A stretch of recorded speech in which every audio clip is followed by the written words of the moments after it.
మిగతా అప్డేట్ చూస్తే పంచాయతీ ఫలితాల స్ఫూర్తితో మున్సిపల్ ఎన్నికల్లో కూడా అత్యుత్తమ ఫలితాలు సాధించాలన్నారు మంత్రి కొండా సురేఖ. భద్రాద్రి కొత్తగూడెంలో నిర్వహించినటువంటి జిల్లా కాంగ్రెస్ కమిటీ సమావేశంలో పాల్గొన్నారు. కాంగ్రెస్ అధికారంలోకి వచ్చాక సీఎం రేవంత్ రెడ్డి తెలంగాణను విజన్ 2047ను రూపొందించారని తెలిపారు మంత్రి. ప్రభుత్వం అధికారంలో ఉన్నా కూడా స్థానిక సంస్థల్లో ఆధిపత్యం ఉంటేనే కాంగ్రెస్ పార్టీ పటిష్టత ఏర్పడుతుందని అన్నారు.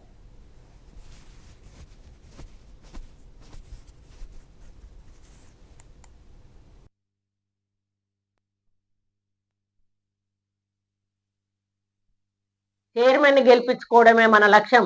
అంతే తప్పితే మరి ఏదో మనసులో పెట్టుకొని ఎవరినో ఓడించడమో ఎవరినో కాదనడమో అనేది ఎక్కడా కూడా లేదు.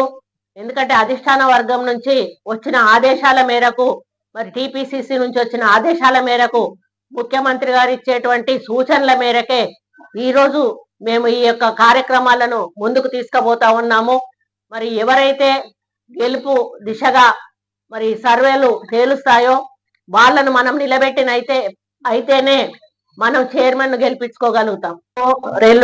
ఎల్లుండి సాయంత్రం లోపు 3 గంటల లోపు 100% ఎవరో ఒకరుండి మిగతా వాళ్ళందరూ కూడా మాట్లాడుకున్న తర్వాత మరి విత్డ్రా చేసుకోవాల్సిన అవసరం వస్తుంది. మీరు విత్డ్రా చేసుకున్న తర్వాత ఎవ్వరు కూడా దయచేసి మనస్తాపానికి గురి కావద్దు. తప్పకుండా పార్టీ మిమ్మల్ని దృష్టిలో పెట్టుకుంటుంది. మరి విత్డ్రా చేసి ఎక్కడికో వెలిగిపోవడమో లేకపోతే ప్రచారంలో తిరగకపోవడమో చేయడం వలన కూడా పార్టీకి నష్టం జరుగుతుంది. రేపు ఎవరైతే విత్డ్రా చేసుకునే అభ్యర్థులు ఉంటారో తప్పకుండా మీరు మనస్ఫూర్తిగా మీ వార్డులో నిలబడేటువంటి క్యాండిడేట్ ను గెలుపు కోసం మీరందరూ కూడా కృషి చేయాలి.